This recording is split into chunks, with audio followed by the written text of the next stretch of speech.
escuchas por internet. Síguenos en monedaradio.net. Búscanos en Showcast. Descarga la aplicación XEEA Live. Programa tu propia radio con podcast a través de iTunes e iVoox. En línea con tu mundo. Las expresiones vertidas en el siguiente programa no representan necesariamente la opinión de Bonita Radio. Las opiniones son exclusivas de sus autores. Se pone el sol en Borinquen. Son las 6 de la tarde. Desde San Juan, Puerto Rico, a través de Bonita Radio, comienza su programa de letras. Un espacio protagonizado por la palabra escrita. Soy Rubis Camacho y escribo porque la realidad es insuficiente y a veces porque me agota la cordura. Bienvenidos a De Letras.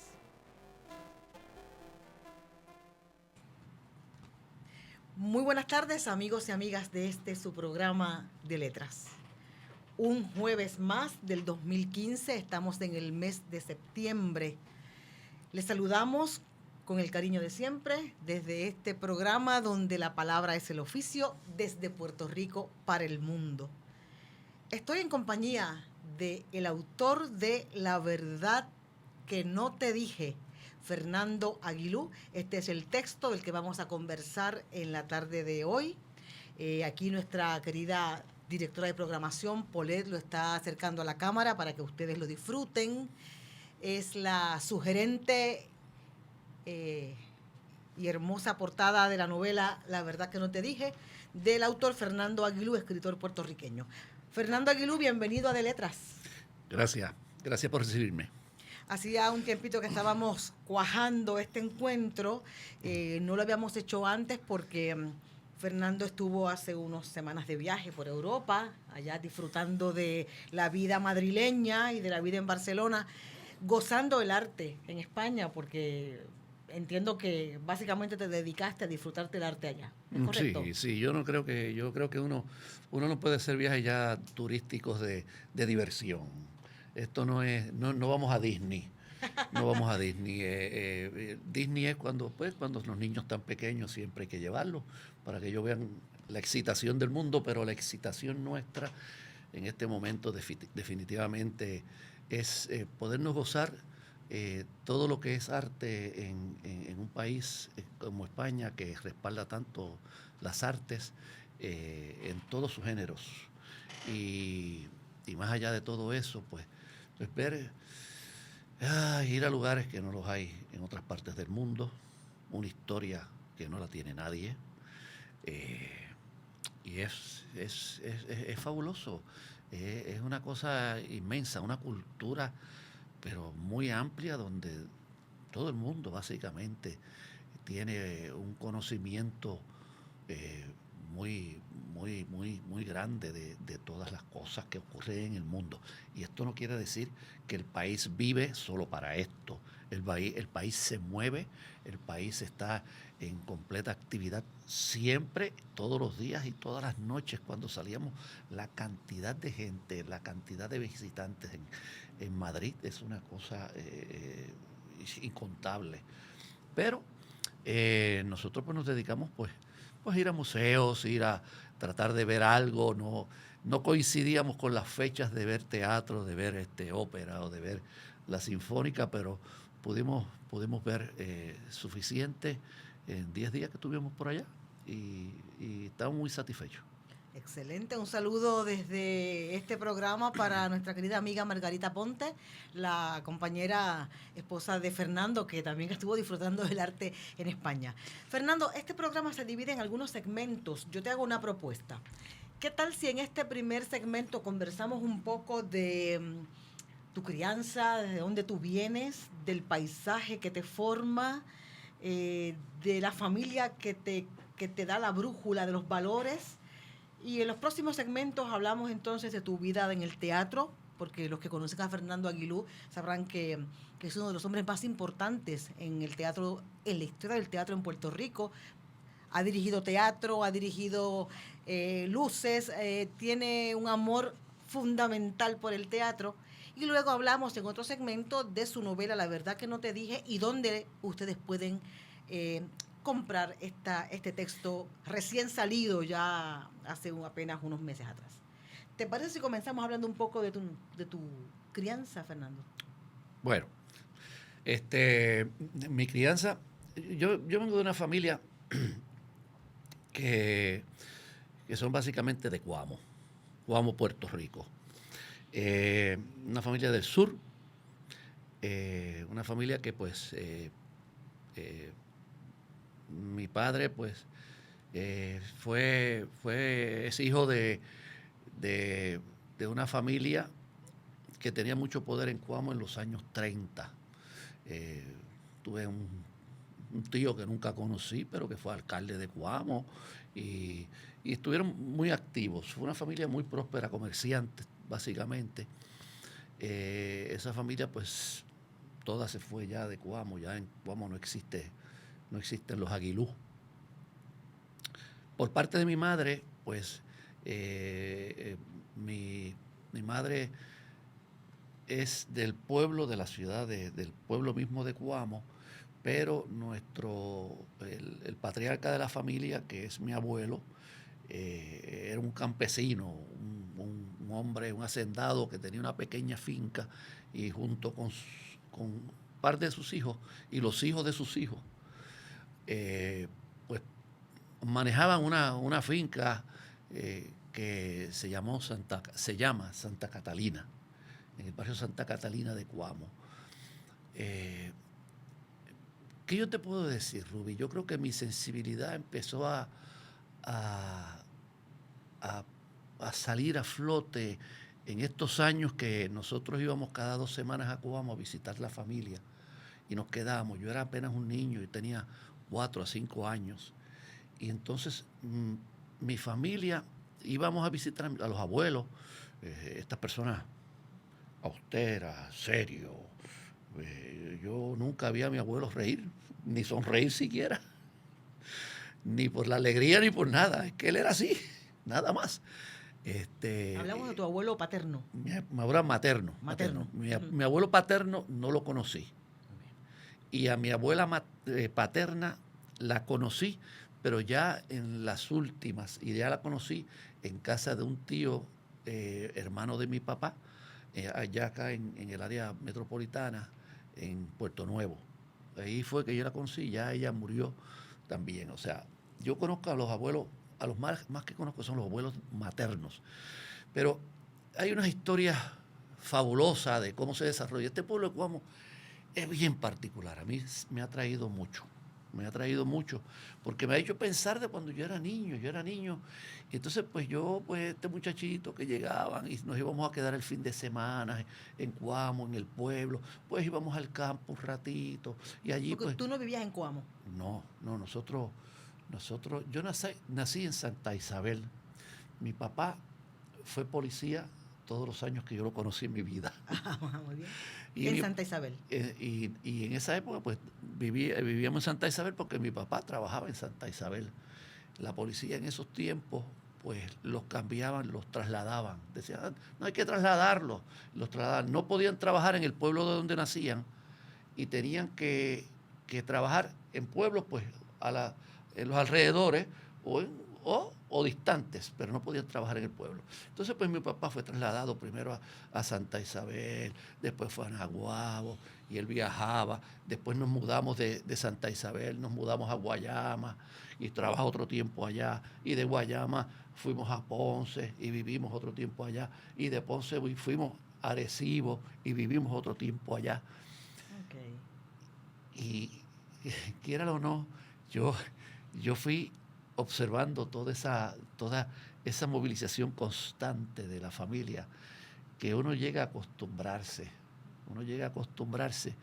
porque uno ve diferentes cosas, diferentes actividades en diferentes sitios, y yo aprendí de cada una de ellas, pues algo. Yo no me acuerdo de Santa Isabel, yo era un bebé, nací, y a los 2 o 3 años, pues, nos mudamos, y ya yo no volví a ver nada más. Y entonces, pues, cuando yo empecé a estudiar escuela elemental en Guayama. Y después pasé a Ponce y seguí escuela elemental. Hasta que llegué a Arecibo, que es de lo que más recuerdo, porque obviamente fui a Arecibo cuando iba para el 5º grado. quinto grado y ahí estuve quinto, sexto, séptimo, octavo, sí, hasta ahí, hasta octavo. ¿Tú dirías que entonces fue Arecibo el paisaje que más nutrió tu vida de adolescente y de niño? De adolescente sí, pero el paisaje que yo más, del cual más me nutrí fue Cuamo. Fue Coamo. Cuamo tiene unas peripecias increíbles, unos amores intensos, unos personajes increíbles. Son gente que, de donde sale una historia, de cualquier sitio sale una historia, de una calle sale una historia. Entonces, pues todo eso yo lo escuchaba, porque yo era nene, pero yo lo escuchaba que en mi casa se discutía, mira, que si esta, que si lo otro. Y yo aprendí tantas cosas que yo ahora las tengo, ahora que estoy echando mano a mis recuerdos, los tengo tan presentes y tengo unas notas hechas, escritas, y nada, algún día salgo con algo de eso. Saldrán en tu literatura. Sí, eso no se olvida, no lo puedo olvidar, pero fue Cuamo. Arecibo fue donde maduré como muchacho. Fue donde empecé en deporte, donde pues ya empecé a salir solo, y entonces entonces me moví en otro círculo. Pero fue una buena época también. Y luego de eso, mi mamá tenía esta mentalidad de que hay que aprender para uno poder triunfar en la vida. Y ella decidió enviarme a Nueva York, a casa de una tía mía, para que yo aprendiera inglés. Muy bien. Entonces, cuando yo iba para noveno grado, yo me fui a Nueva York. Y vivíamos en Brooklyn, y yo fui a una escuela pública en Brooklyn, y allí vi otro mundo completamente nuevo, y me lo sufrí porque me dio mucho trabajo aprender el inglés. Entonces chocaba mucho, porque yo pues educativamente, aunque yo había estudiado toda mi vida en escuela pública, pues mi conocimiento era un conocimiento pues bastante amplio. Y cuando yo fui a Nueva York, me ponen en un grupo pues que estaban puertorriqueños, y empezamos a tomar exámenes, y mis exámenes eran perfectos y los de ellos no. Y ellos entonces me miraban de una forma rara, porque decían, pero ¿cómo este que no sabe inglés, que acaba de llegar aquí, tiene perfectos y nosotros no? Pues es la base educativa que yo tuve en esos años, en toda mi historia, en toda mi vida. Y en menos de un año, pues ya yo había aprendido algo de inglés. Si se escribiera tu historia nuevamente, ¿volverías a incluir ese segmento en tu historia? Ese viaje a Nueva York y ese año de sufrimiento, Sí, pero a la vez de aprendizaje. ¿Sí? Yo lo podría incluir. Yo creo que todavía recuerdo esas áreas. Incluso hay algo que estoy ahí que desplazo, un personaje se desplaza a Nueva York y va a vivir precisamente a Brooklyn. Algo que estás escribiendo. Sí, al sur 3 de Brooklyn, pasado el puente de Williamsburg. Estos son lugares que uno no puede olvidar. Yo no los olvido, entonces ¿por qué ubicarlo en un sitio que yo no conozco? Yo tengo que conocerlo, yo lo conozco. Perfecto. Entonces lo estoy ubicando en ese lugar, y ese es uno de los viajes que va a hacer esa persona. Muy bien. ¿Qué tal si continuamos hablando sobre eso y sobre el momento en el que Fernando Aguilú llega a la universidad, ¿no? Okay. Y comienza a enfrentar el teatro? En el próximo segmento, no se vayan, regresamos en breve. Retorcidos, un programa dirigido a informar y educar sobre temas que afectan a la comunidad LGBT. Escúchanos todos los miércoles a las 6 p.m. por Bonita Radio, en línea con tu mundo.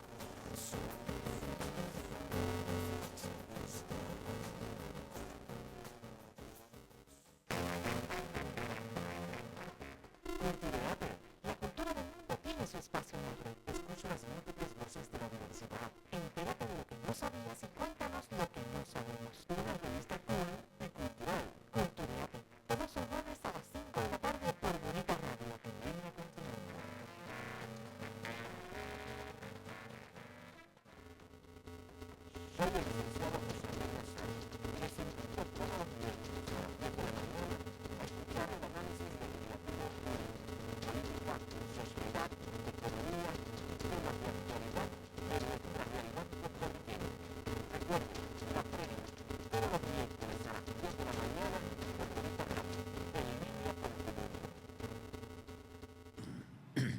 Conversábamos, amigos, con el autor invitado de esta tarde, Fernando Aguilú, autor de la novela La verdad que no te dije, sobre su vida, su crianza en Coamo, su viaje a Nueva York, su enfrentamiento con un contexto distinto, su encuentro con el lenguaje extranjero, pero también su buen aprovechamiento académico en las escuelas públicas de Puerto Rico.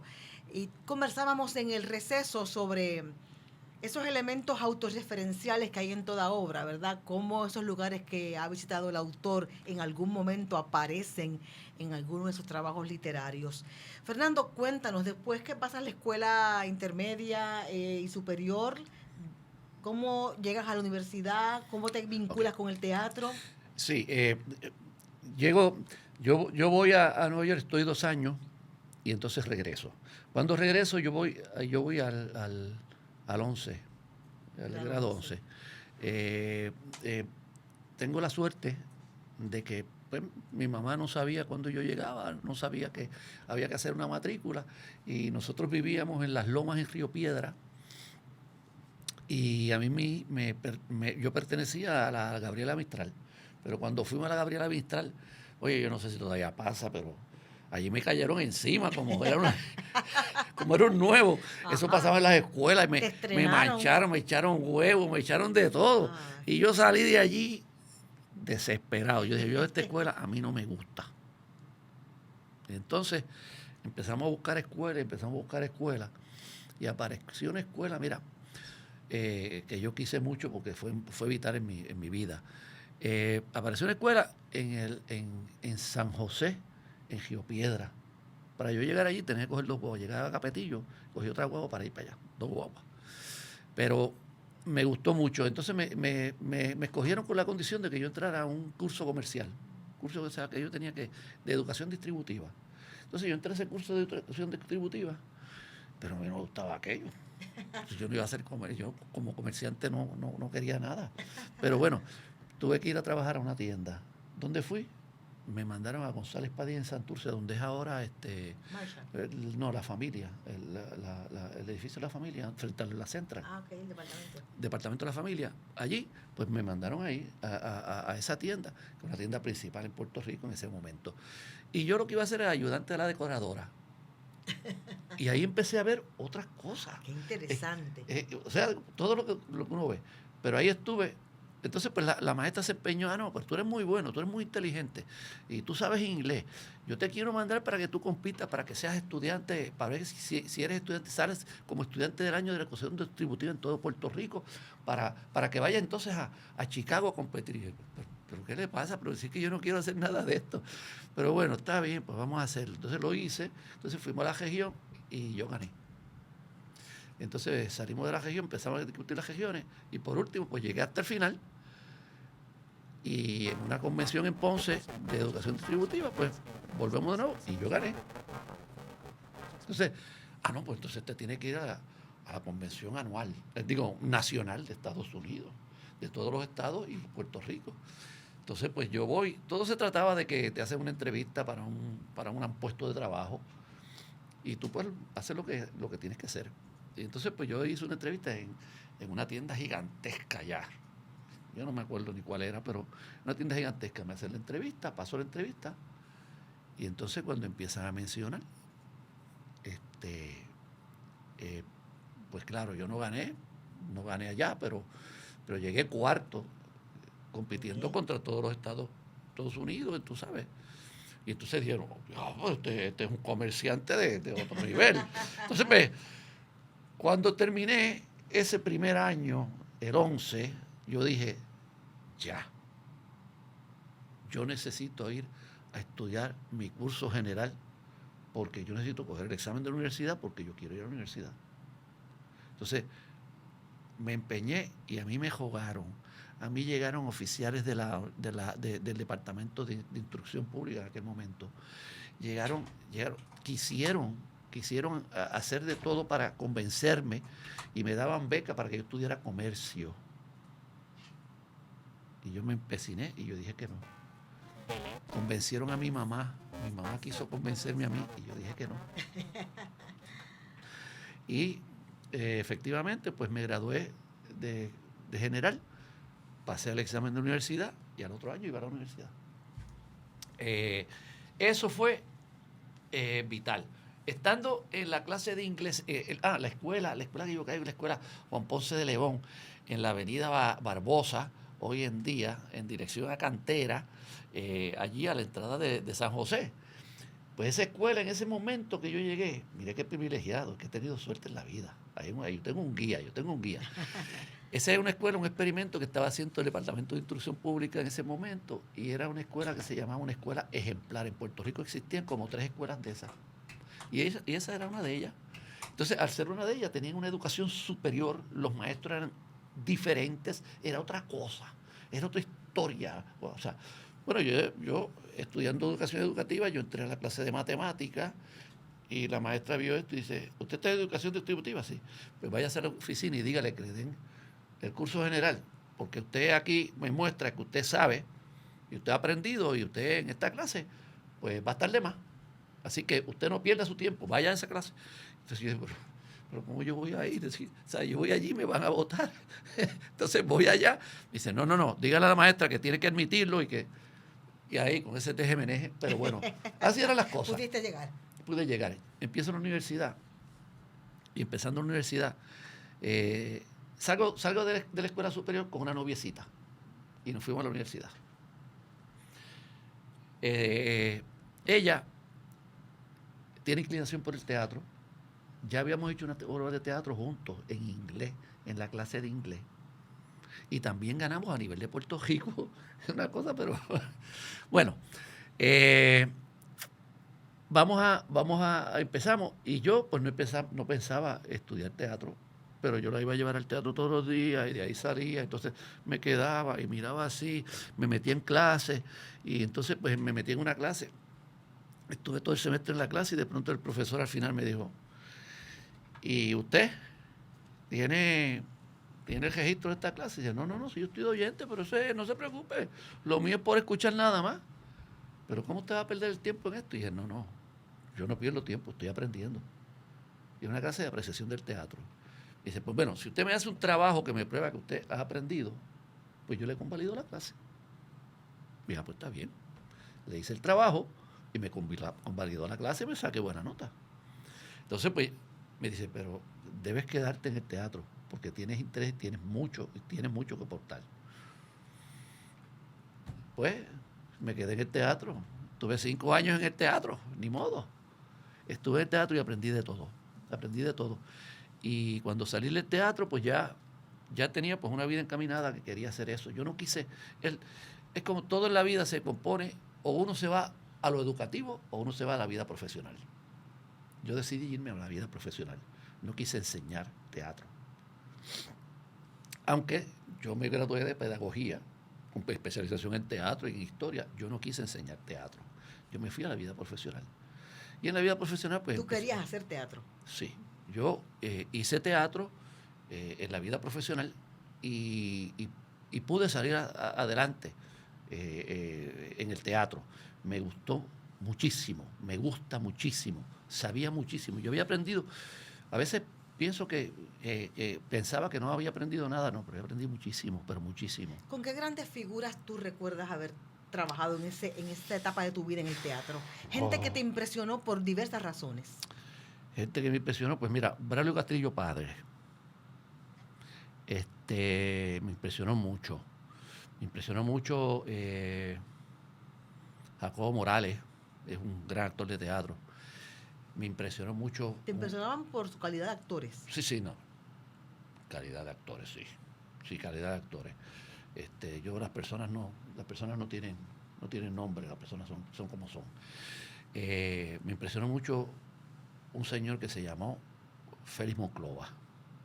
Félix Monclova es el padre de los Monclova. De René. De René, de Félix y demás. Es el padre. Yo trabajé con él en 2 o 3 horas. Yo no he visto a nadie como él. No he estado nunca en el escenario con una persona que me rete tanto.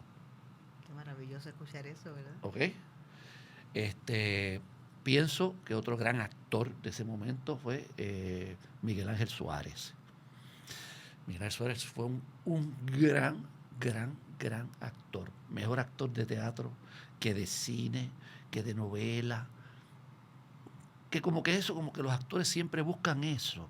Pero no, ellos eran mejores como en el teatro. El teatro tiene algo que no lo tiene una novela de televisión. Y es el texto. Es esa obra escrita, pensada.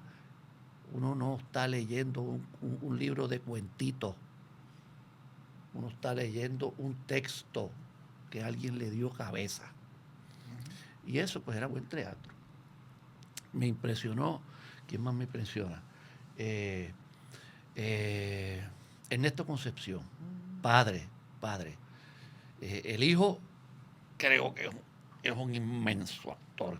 Yo pienso igual que tú. Creo que es un gran actor también, su hijo. Su hijo tiene un talento. Hoy en día tenemos muchos jóvenes con mucho talento. Con ellos no he tenido tanto que hacer. Con Gené Moncloa sí lo tuve. Con Jorge Luis Ramos tuve. Con Cristina Soler tuve. Con Georgina Borris tuve. Los dirigí, los tuve de cerca, fueron magníficos. Hay una actriz que murió muy joven, Luz Minerva Rodríguez, inmensa actriz. Eso todavía la citamos muy poco porque tuvo poco tiempo para hacerlo. Mirna Vázquez, la madre de los Moncloa, sí. Eso era otra cosa. Fueron unos actores. Lucy Boscana y Madeleine Williamson. Una generación maravillosa de actores. Y todos ellos yo tuve que ver algo con algunos en algún momento, bien sea haciendo mi parte técnica. Lo que pasa es que yo en los años 80, pues como todo, uno cree, pues uno estudia y uno tiene que irse a trabajar. Y yo me fui a trabajar. Quise mantenerme en el teatro, pero me fui a la parte técnica. Por desgracia, por fortuna, tuve éxito en la parte técnica. Muy bien. Yo digo que fue privilegiado, pero bueno, tuve éxito en la parte técnica. Me dediqué 25 años a hacer parte técnica. 25 años. Si tú me preguntas ahora, te puedo decir que me arrepiento. Ajá. Porque abandoné toda la parte artística y me dediqué a hacer la parte técnica. Y cuando quise salir de eso, porque ya no me satisfacía nada, pues quedé con nada. Y quisiera hacer algo de teatro, pero es muy difícil hoy en día. Y así que no lo voy a hacer. Voy a seguir escribiendo y estoy muy satisfecho. Me estimula mucho, me hace pensar y en lucha contra el Alzheimer. Pues estoy escribiendo. Vamos a ver entonces, amigos, en nuestro último segmento cómo Fernando Aguilú llega a la literatura y vamos a hablar de La verdad que no te dije, su primera novela publicada.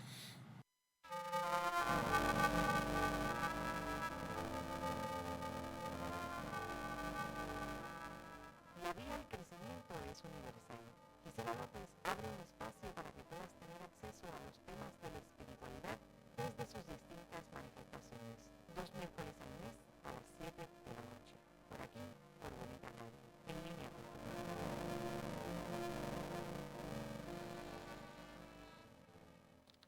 Chicos, ¿dónde vas? Aquí a punto de ganar una subasta por internet. ¿Una subasta? Sí, chicos. Voy a completar mi colección de figuras de acción en pocos segundos. No. ¿Qué pasó? Otra vez se cayó el internet. ¡Qué chavienda! Ay, Dios mío.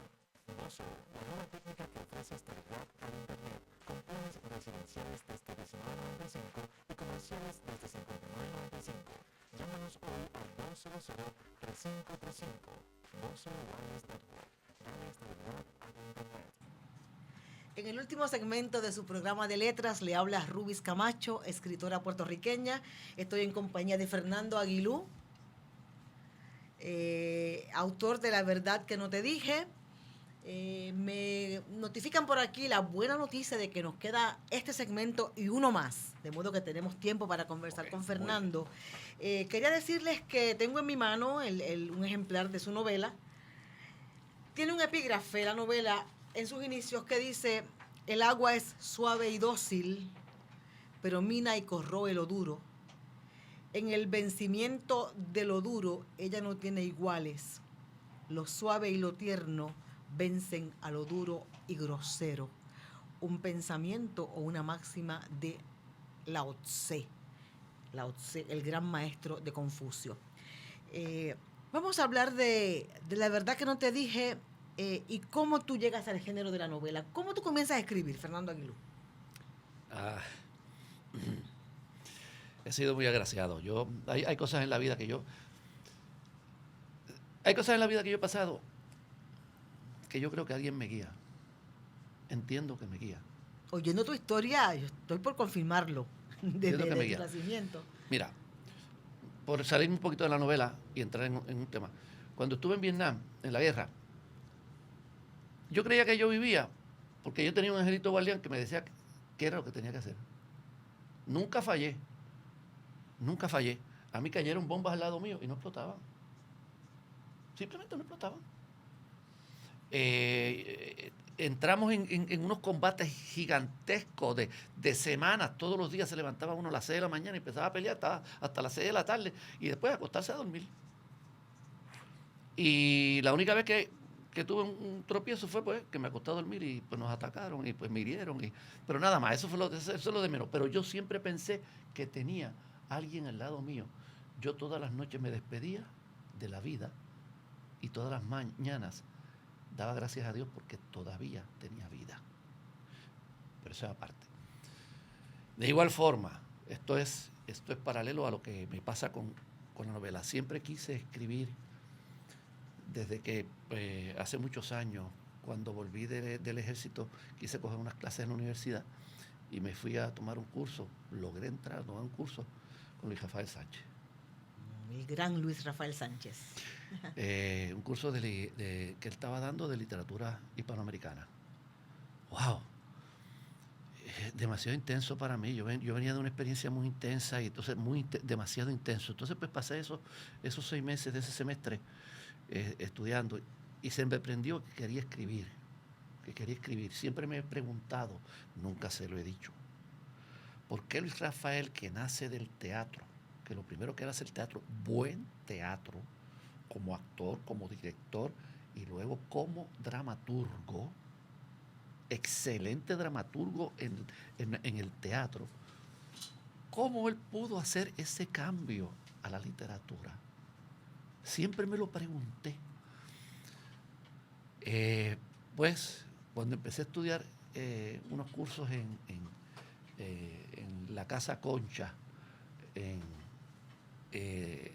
unos cursos de parte del Festival de la Palabra, de cuento, pues tomé 2 cursos allí. Y el primero, pues, bien, y empecé a escribir y a soltar un poco la mano y a tener unas ideas. Entonces, pues fui a un curso más avanzado, más o menos, pero no estaba satisfecho totalmente. Un día llegó, pues, una persona que yo no conocía. Debo confesar que por el nombre yo no sabía si era hombre o era mujer. De verdad. A mí por el nombre. No sabía si era hombre o era mujer. Y entonces, pues yo no sabía con quién yo iba a coger el curso, pero como me había intrigado ese nombre que había visto repetidas veces, y ya había pasado un festival de la palabra que yo había ido por allí, había visto, y aquello, pues me volvía loco, pues. Ese nombre había estado en el festival de la palabra, y yo no fui el día que esa persona estuvo allí. Y de pronto, pues, cuando me veo que este curso lo va a dar esa persona, pues yo voy, me siento donde yo siempre me sentaba en los 2 cursos anteriores, en el final de la fila y ese tipo de cosas. Porque la persona se sentaba en el lado opuesto y a mí me gustaba mirarlo de lejos. Pues de pronto la persona entró y yo estoy sentado en el final de la mesa y ella se paró ahí a decir, entonces yo la tenía presente ahí. Y de golpe estabas en primera fila. Y de golpe estaba en primera fila. Y yo dije, pues yo me voy a pasar todo el curso aquí. Eso fue lo mejor que me pasó, estar ahí en primera fila. Y yo tomaba nota hasta los suspiros de lo que decía. Ese fue mi gran estímulo de vida a escribir. Y empecé a escribir pues cositas, interpretar cuentos, como se te viene a interpretar. Y de ahí pasé al segundo curso, y en el Sagrado Corazón, y al tercero, y al cuarto. Y Ruby, yo no tengo... Diablo. No tengo palabras para agradecerte. Pero fue lo que me estimulaste a escribir. Y pues tendré 30 cuentos escritos que puedo corregirlos y publicarlos algún día, pero no ahora. Me interesó la novela, te lo mencioné. Me dijiste, pues escribe novela. Pero es que necesito saber cómo es la estructura de la novela. Entonces, pues ahí empezamos y pudiste ofrecer un curso de novela corta en 8 semanas. Y de ahí, pues yo aclaré mis ideas. Y ahí empecé La verdad que no te dije. Precisamente ahí empecé La verdad que no te dije. Si algo aprendí desde el principio es que había que leer. Y yo me volví loco. Yo he comprado libros desde esa época para acá. Yo creo que es lo más que he gastado dinero. Gasto muchísimo dinero en libros, pero es maravilloso. Hay libros que no he leído, pero están allí. Y estarán allí. Haciendo tu turno. Haciendo su turno, sí, están allí. Todos los libros son a conciencia, comprados. Así que todo comenzó por ahí. Empecé a escribir, a desarrollar esta idea. Y la idea, pues, admiro muchos autores, admiro todo lo que hemos estudiado, admiro los cubanos que trajiste a colación, admiro los españoles, admiro los latinoamericanos y admiro esa gloriosa cepa que sale de Colombia y que son los clásicos colombianos de los años 50, 60 con Gabriel García Márquez a la cabeza. Pues pasé por Latinoamérica, por Vargas Llosa, por los clásicos Cortázar y demás, pero nada como una clase tuya, Rubí. Queridos amigos, yo no lo invité para que dijera eso. Que no, pero tengo que decirlo, tengo que decirlo porque me preguntaste y te yo me siento muy honrada con que me digas eso. La verdad que no te dije, pues era una idea que yo tenía y yo siempre he querido hacer algo romántico, algo apasionado, de una pareja. Siempre me extrañó muchísimo porque los años que yo he vivido, pues he vivido años que la primera vez que yo fui a Cuba, nosotros salimos por el aeropuerto, no habían estas rampas que uno pasa directo al avión, sino que uno tenía que caminar un poquito y subir las escaleritas y ya. Entonces a mí me impresionó porque yo entendía que yo no iba a hacer nada malo, yo iba de visita a Cuba, que una oportunidad se me presentó. Y entonces pues caminábamos y cuando caminábamos había una fila de agentes y de fotógrafos y aquellos nos retrataron todo. Yo decía, ¿pero qué es esto? Porque si yo no estoy haciendo nada malo. Y cuando llegamos, pues lo mismo, las inspecciones eran. Yo dije, bueno, pues obviamente, aunque no esté haciendo algo malo, pues existe todavía la coerción de la libertad y cómo tienen que controlar todo eso. Entonces yo quería tocar estos temas de culpable por asociación, la palabra como delito. Excelente.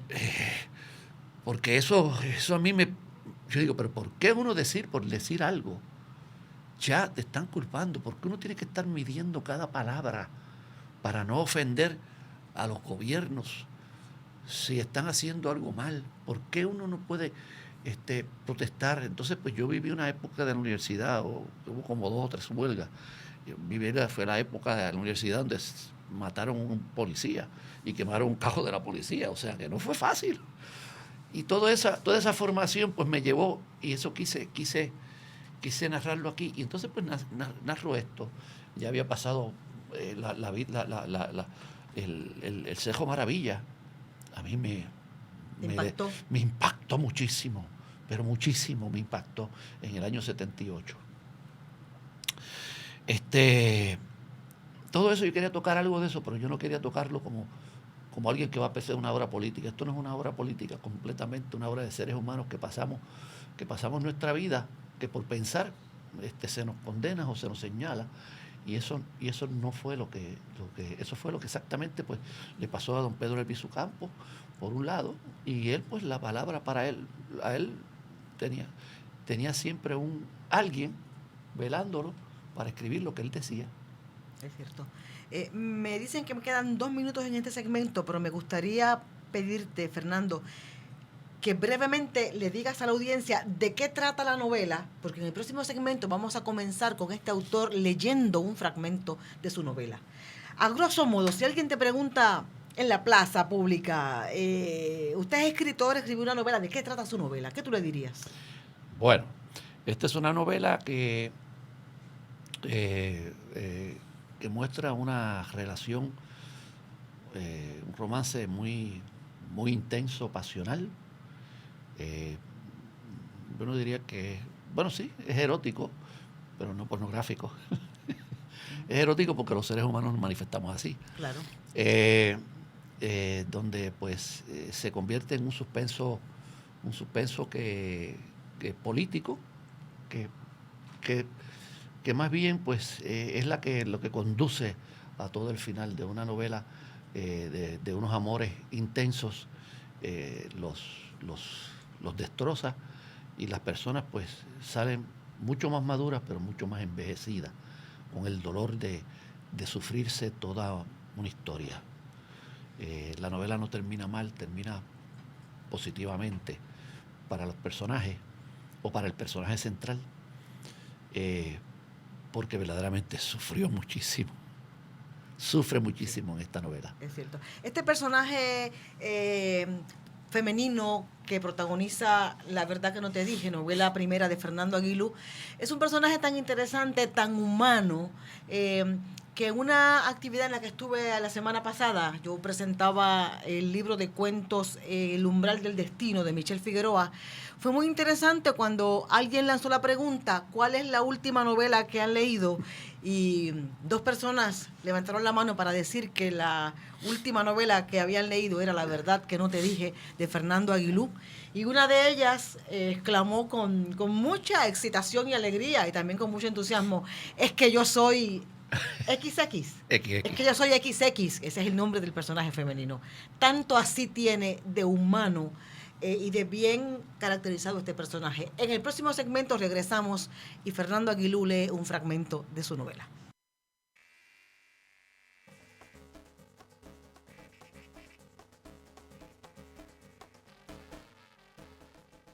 Saludos mis amigos, mi nombre es Oscar Villarini y es para invitarle a que estés conmigo todos los jueves a las 7 de la noche en Musicaliza por Bonita Radio, en línea con tu mundo.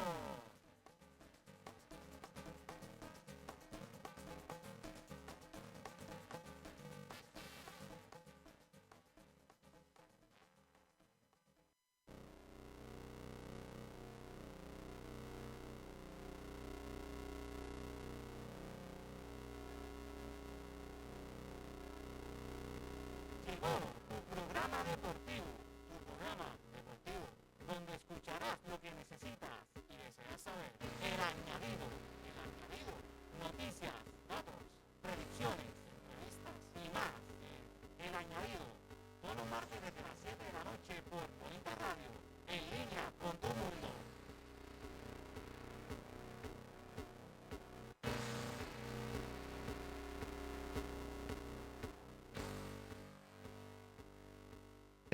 Okay. Regresamos al último segmento, ya sí, y escuchamos a nuestro invitado leer de su novela La verdad que no te dije. Sí, voy a leer este capítulo que es el central en la novela, para que vayan teniendo una idea de a dónde se dirige. Okay. Dice así: ese domingo de noviembre amaneció lloviendo con descaro. El cielo desató su furia contra los mortales que intentaban llegar al Cristo de la catedral, bajando la cuesta adoquinada entre el torrente de agua chorreándose por las cunetas. Resbaladizo. No hay zapato ni herradura, ni pie ni pezuña, que sostenga cuerpo alguno, erguido sin caer en el transcurso. Sobre el morro, un nubarrón grisáceo augura un largo peregrinar encharcado. Me acurruqué, arropada toda, cubriendo pies, cuerpo y cabeza con una colcha gruesa que usaba solo para estos momentos. Me quedé en cama un rato.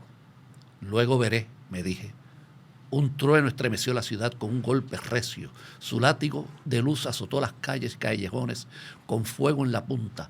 Luego se hizo la tiniebla al mediodía. La oscuridad se apoderó de la vida de sus habitantes. Un segundo antes del grito lamento de cada cual. ¿Qué quiere decir todo esto? ¿Por qué nosotros? Quedé de pie frente a la ventana del patio interior, con el goterón constante sobre las matas. Me tiré una sábana por encima para cubrir mi cuerpo desprovisto de ropa. Caminé por el apartamento de arriba abajo, sin detenerme mientras pensaba en voz alta. Esto es más de lo que esperaba. El agua que una vez bendijo aquel primer beso, hoy enturbia nuestras vidas. ¿Qué es esto, Señor? Pronto el recuerdo pasará al olvido, tal cual si nunca hubiese existido. Señor, ante ti me arrodillo y te pido que calmes esta rabia que se ha desatado en mi vida. Ayúdame a razonar con entereza. Hasta ahí.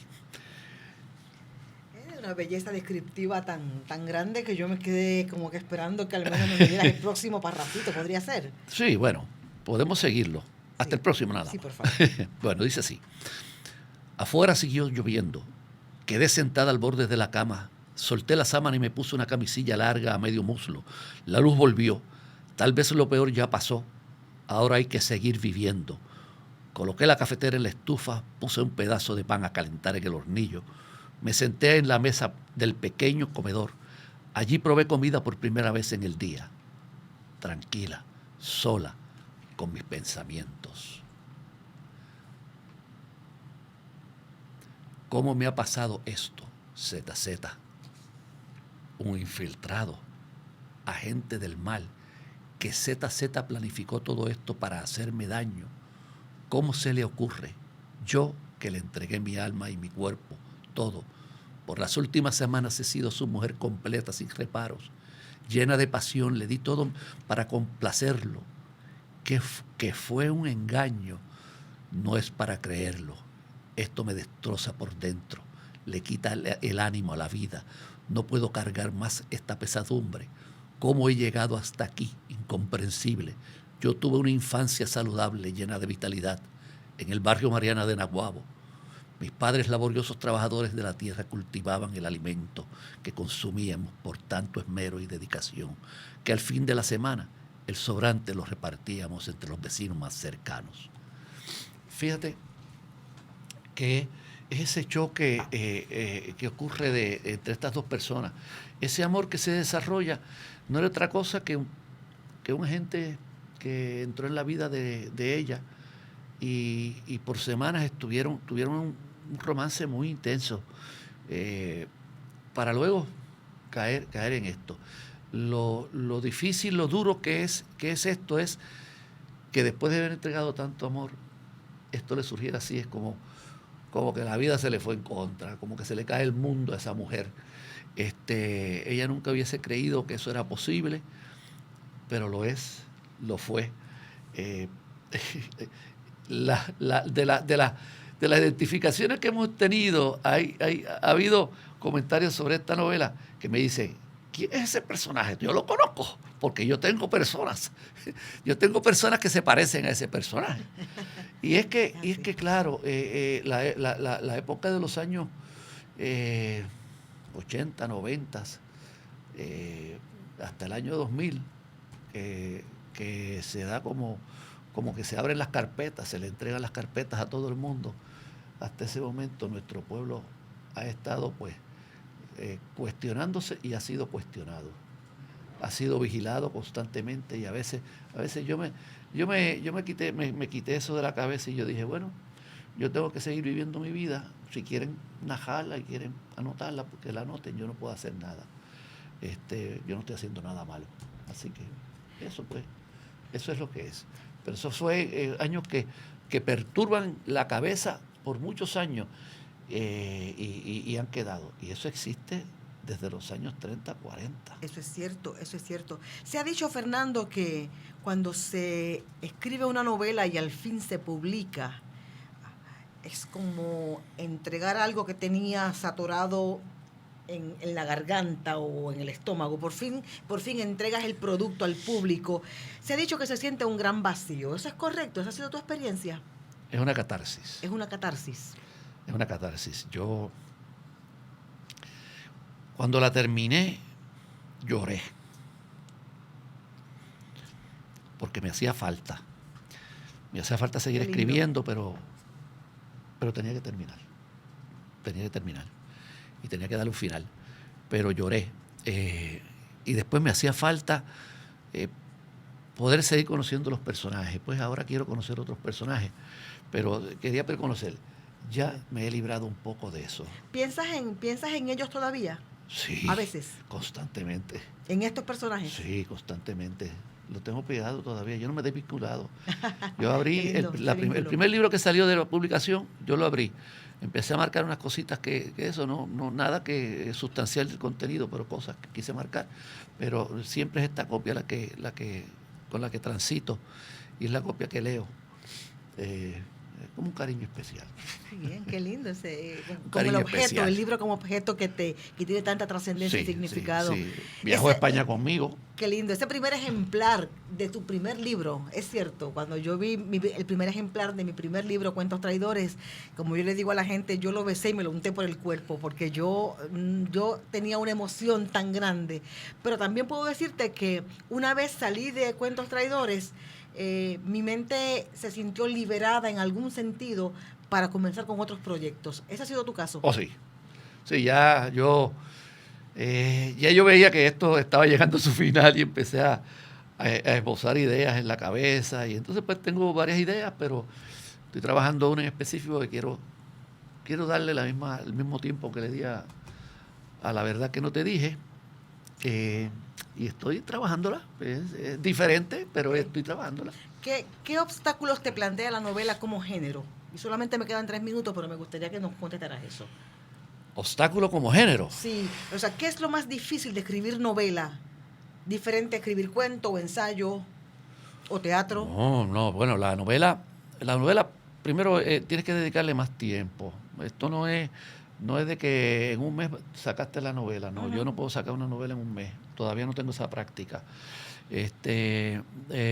La novela, pues, uno tiene que ir adelante y atrás, adelante y atrás, adelante y atrás, adelante y atrás, y sigue ahí porque uno se puede perder en cualquier momento. Sí, vas trenzando sí, la historia. hay que trenzar. Entonces, algo que he descubierto pues, de la novela es que el detalle, hay que tener muchos detalles. Hay que para mantener la actividad constante de la novela, hay que tener muchos detalles. No puedo igual que el cuento, lo que está de más hay que eliminarlo, pero si eso que está de más o no que está de más, sino hay que llenar la novela de detalles. Entonces los personajes circundan, son una vida con muchos detalles. Los seres humanos no están sentados mirando la luna todo el día, hacemos muchas cosas. Es cierto. Entonces, como tenemos que hacer tantas cosas, pues eso hay que narrarlo. Yo lo narro y por eso es que estos personajes están activos constantemente. Rara vez usted va a sentir que este personaje se sentó en la cama a soñar. No. Puede haber hecho otra cosa en la cama, pero soñar no. Soñar no es. De hecho, hay unas escenas hermosas, eróticas en la cama y fuera de la cama. E invitamos a la audiencia que también las disfrute. Muy bonitas son. Me queda poco tiempo, Fernando. ¿Dónde puede nuestra audiencia conseguir La verdad que no te dije? Bueno, fíjate, la novela, el 60% de la novela se lleva a cabo en el Viejo San Juan. Esto es un viaje, quiero hacer un mapa de las calles que yo recurro por el Viejo San Juan y los sitios que visito y dónde viven ellos, que eso tiene número, tiene calle y número. Bueno, del Viejo San Juan, y entonces pues el primer lugar que hemos puesto esta novela a venderse es precisamente en la tertulia del Viejo San Juan, en la calle Cruz, cerca de la Plaza de Armas, arriba. Así que ahí está la novela para la venta. Si no, pues pueden contactarme a mí. ¿Tienes tu correo electrónico, la novela? La novela tiene correo electrónico mío. Perfecto. Y se me puede contactar en cualquier momento. Alguien que tenga una pregunta, que quiera que hablemos de la novela, podemos hablarlo. Me fascina hablar de la novela, no tengo ningún problema. Fabuloso. Para que sepan, los que adquieran la novela pueden escribirle a fernandoaguilú@aol.com. Siempre es muy grato para los autores recibir la retroinformación de la audiencia cuando le dicen a uno, leí tu novela, esto fue lo más que me gustó. A veces te dicen, esto no lo entendí. A veces pretenden que le expliques el texto, ¿verdad? Cuando el texto se explica solo, ¿verdad? Y cada cual lee desde su bagaje enciclopédico. Pero siempre es agradable saber que alguien se tomó el tiempo de leer una historia que uno concibió y que puso en un papel. Es en la tertulia en el Viejo San Juan, no sé cuánto tiempo me queda, no me queda nada. Darle las gracias a Fernando Aguilú por escribir esta novela, por seguir escribiendo, por haberle dado al teatro, aunque fuese la parte técnica, que yo creo que fue muy provechosa, tantos años de su vida, y por las obras que han de venir. Gracias, Fernando, tu amistad nos honra y nos privilegia. No, gracias a ti por todo esto. Bueno, volveremos el próximo jueves en De Letras a través de Bonitas Radio. Hasta luego.